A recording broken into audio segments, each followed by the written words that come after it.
শেখ হাসিনা দেশটাকে ফোকলা করে গেছেন বলছেন মির্জা ফখরুল। জানাবো জুলাইয়ের নারকীয় গণহত্যাকারীরা গ্রেপ্তার না হলে অন্তর্বর্তী সরকারের পদত্যাগ বলছেন রিজভী।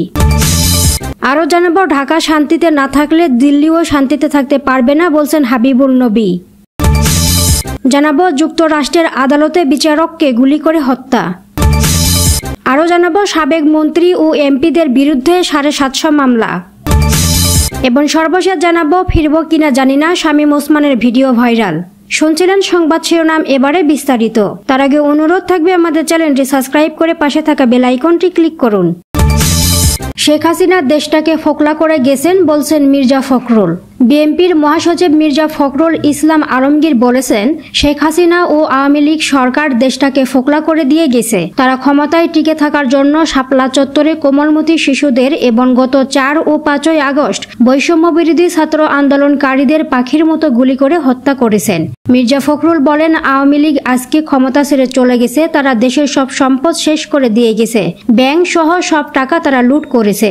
আমাদের নেতা কর্মীদের নামে সারা দেশে 60 লাখ মামলা দেওয়া হয়েছে। ছাত্র জনতার আন্দোলনে আজ আমরা মুক্ত হয়েছি। আমাদের দেশ নেত্রী বেগম খালেদা জিয়া মুক্ত হয়েছেন। মির্জা ফখরুল আরো বলেন, আজ আমরা স্বাধীন হয়েছি, কিন্তু এখনো পুরোপুরি হয়নি। ছাত্ররা অসাধ্য সাধন করেছে। এখন তাদেরকে নিয়ম কানুনের মধ্যে থাকতে হবে। বাংলাদেশের সাম্প্রদায়িকতার কোনো স্থান নেই। আসন্ন দুর্গাপূজা যেন শান্তিপূর্ণভাবে পালিত হয়, এজন্য আমাদের দায়িত্ব নিতে হবে। বৈষম্য দূর করে ঘুষ ও চাঁদাবাজি বন্ধ করতে হবে। তিনি বলেন, অন্তর্বর্তীকালীন সরকারকে সফল করতে আমাদের সহযোগিতা করতে হবে। যখন উপযোগী সময় হবে তখন তারা নির্বাচন দেবে। আগামীতে আমাদের সব নেতাকর্মীকে ঐক্যবদ্ধ থাকতে হবে।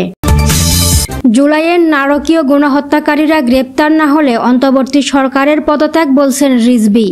জুলাইয়ের নারকীয় গণহত্যার অপরাধীদের গ্রেপ্তার ও বিচারের নিশ্চয়তা না দিলে অন্তর্বর্তী সরকারের ভূমিকা মানুষের কাছে প্রশ্নবিদ্ধ হবে বলে মন্তব্য করেছেন বিএনপির জ্যেষ্ঠ যুগ্ম মহাসচিব রুহুল কবির রিজভী। তিনি বলেন, দেশের কিশোর বাচ্চাদের আত্মত্যাগের মধ্য দিয়ে 5 আগস্ট দেশ কাঁপানো যে বিপ্লব হলো, আপনারা সেই বিপ্লবের সরকার। কিন্তু গণহত্যার ওই অপরাধীরা যদি ঘুরে বেড়ায়, লাঠি মিছিল করে আর আপনারা নিশ্চুপ থাকেন, তাহলে তো আপনাদের ভূমিকা প্রশ্নবিদ্ধ হয়ে যাবে। বৃহস্পতিবার বিকেলে ঢাকার মোহাম্মদপুরে স্বৈরাচার বিরোধী আন্দোলনে নিহত মাহমুদুর রহমান সৈকতের পরিবারকে অর্থ সহযোগিতা পৌঁছে দিয়ে রুহুল কবির রিজভী সেখানে সাংবাদিকদের কথা বলেন।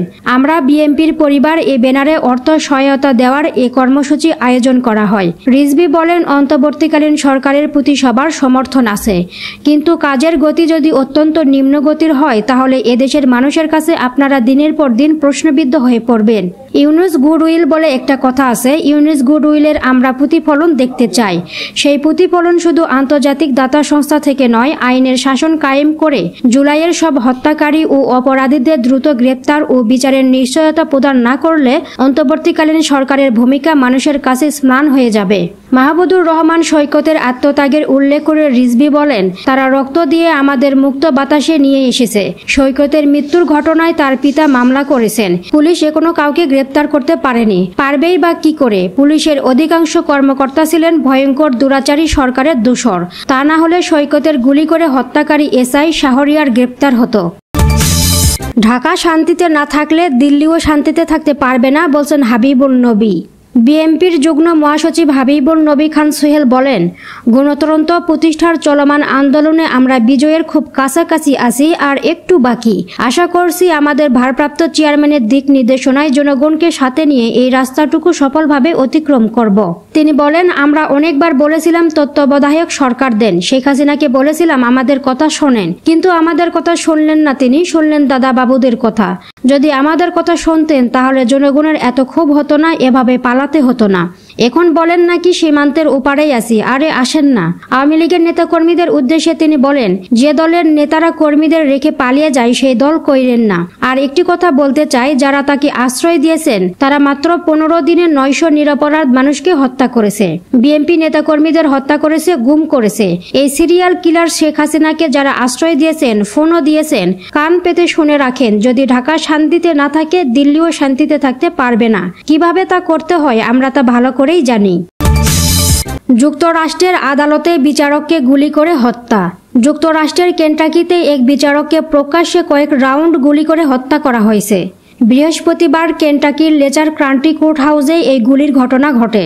ব্রিটিশ সংবাদ মাধ্যম বিবিসির প্রতিবেদনে বলা হয়েছে, গুলির ঘটনায় ঘটনাস্থলে কেভিন মোলিনস নামে ওই বিচারকের মৃত্যু হয়। বিচারককে হত্যার ঘটনায় এক পুলিশ কর্মকর্তাকে গ্রেপ্তার করা হয়েছে। তার নাম শাউন সিস্টিনেস। কেন্টাকি রাজ্য পুলিশ জানিয়েছে, লেচার কান্ট্রি কোর্ট হাউসে একাধিকবার গুলি করার পরে জেলা বিচারক কেভিন মোলিনস ঘটনাস্থলেই মারা যান। তবে এর পিছনে কি কারণ রয়েছে তাৎক্ষণিকভাবে তা জানা যায়নি। রাজ্যের অ্যাটর্নি জেনারেল রাসেল কোলেমান এক্সেস এক পোস্টে জানিয়েছেন, এ ঘটনায় তদন্ত করা হবে এবং সঠিক বিচার করা হবে। কেন্টাকি রাজ্য সরকার বিচারক নিহতদের বিষয়ে সামাজিক যোগাযোগ মাধ্যমে দেওয়া পোস্টে বলেন, পৃথিবীতে এটি অধিকতর নিন্দনীয় ঘটনা। আমি প্রার্থনা করি আগামী দিনগুলি ভালো হোক। কেন্টাকি রাজ্য পুলিশের মুখপাত্র ম্যাট গেহার্ট ওয়াশিংটন পোস্টে বলেন, বিচারককে গুলি করার সময় আদালতে প্রায় 50 জন কর্মী উপস্থিত ছিলেন। এ ঘটনায় আর কেউ আহত হয়নি। ঘটনার পরে ওই স্থানে থাকা একটি স্কুল বন্ধ করে দেওয়া হয়। সাবেক মন্ত্রী ও এমপিদের বিরুদ্ধে 750 মামলা। ছাত্র জনতার অভ্যুত্থানে শেখ হাসিনা সরকারের পতনের পর এখন বিচারের মুখোমুখি হতে যাচ্ছেন পদচ্যুত মন্ত্রী, সংসদ সদস্য সহ আওয়ামী লীগের বিভিন্ন পর্যায়ের নেতাকর্মীরা। সুনির্দিষ্ট নানা অভিযোগে এরই মধ্যে সারা দেশে 741টি মামলা হয়েছে। এসব মামলায় আসামির তালিকায় আওয়ামী লীগের সভাপতি ও পদচ্যুত প্রধানমন্ত্রী শেখ হাসিনা, দলের সাধারণ সম্পাদক ওবায়দুল কাদের সহ বিদায়ী মন্ত্রী পরিষদের প্রায় সব সদস্যই রয়েছেন। ঢাকা ও ঢাকার বাইরে বিভিন্ন মামলায় আসামি হয়েছেন সংসদে আওয়ামী লীগ সহ 14 দলীয় জোটের সাবেক সংসদ সদস্যরা। তবে চেয়ারম্যান জিএম কাদের ও মাসুদ উদ্দিন চৌধুরী ছাড়া এখনও আসামির তালিকায় বাইরে আছেন জাতীয় পার্টির অন্য এমপিরা।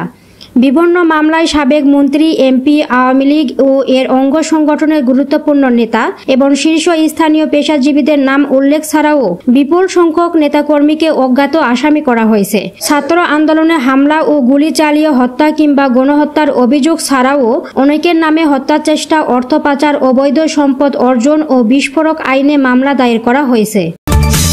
ফিরব কিনা জানি না, শামীম ওসমানের ভিডিও ভাইরাল। গত 5ই আগস্ট ছাত্র জনতার আন্দোলনের মুখে আওয়ামী লীগ সরকারের পতন ঘটে। এরপর দলটির নেতাকর্মীরা আত্মগোপনে চলে যান। বেশ কয়েকজন আইন শৃঙ্খলা বাহিনীর হাতে ধরা পড়ে। এর মধ্যে শামীম ওসমানের নামও রয়েছে, যিনি নারায়ণগঞ্জ 4 আসনের সাবেক সংসদ সদস্য।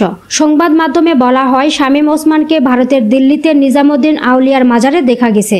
সম্প্রতি তার একটি 27 সেকেন্ডের ভিডিও সামাজিক যোগাযোগ মাধ্যমে ভাইরাল হয়েছে, যা 13ই সেপ্টেম্বর গোলাম কিবরিয়া মাসুদ নামের একটি ফেসবুক পেজ থেকে পোস্ট করা হয়। ভিডিওতে শামীম ওসমান বলেন, আমি একজন মানুষ, ফেরেশতা বা শয়তান নই। ভুল হতেই পারে। রাজনীতিতে অনেক কথা বলতে হয়, যা হয়তো অনেকের কষ্টের কারণ হয়।